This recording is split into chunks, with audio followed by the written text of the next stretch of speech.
Welcome. In front of me is a SONY Xperia 1 Mark VII, and today I will show you how you can go through the setup process of this device.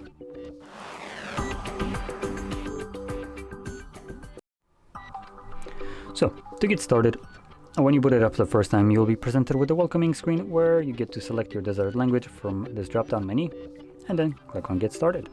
Next, we have some important information, so I am aware of the important information. That is the most scammy way of presenting presumably things like user agreement and privacy policies, but whatever. Next, we have setup using another device. So if you have a second phone, you should get a pop-up right now on it that will allow you to just import any kind of Google associated data that is stored on the cloud to this device.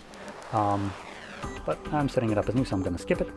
Next, we have Wi-Fi connection page. This step is optional and you don't need to do that, so I'm just going to be skipping it. Please insert a SIM card to connect to mobile network. Again, this step is optional, but if I choose to skip this, you can see it gives me a pop-up, setup offline. I won't be able to log into a Google account throughout the setup process, restore apps and data, get software updates, and automatically have the date and time set, which that's fine.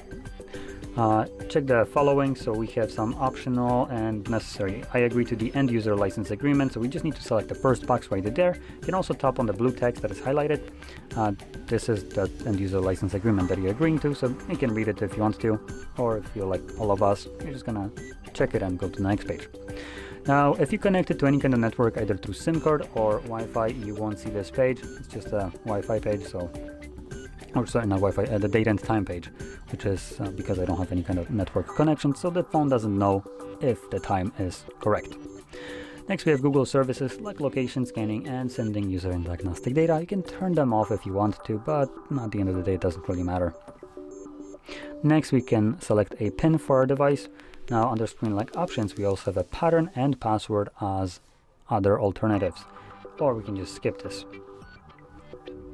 Next, if continue setup, we're going to select continue. Navigation method, we have two modes. We have the buttons or we have the gestures. And we're finished. So there we go. Now, if you found this very helpful, don't forget to hit like, subscribe, and thanks for watching.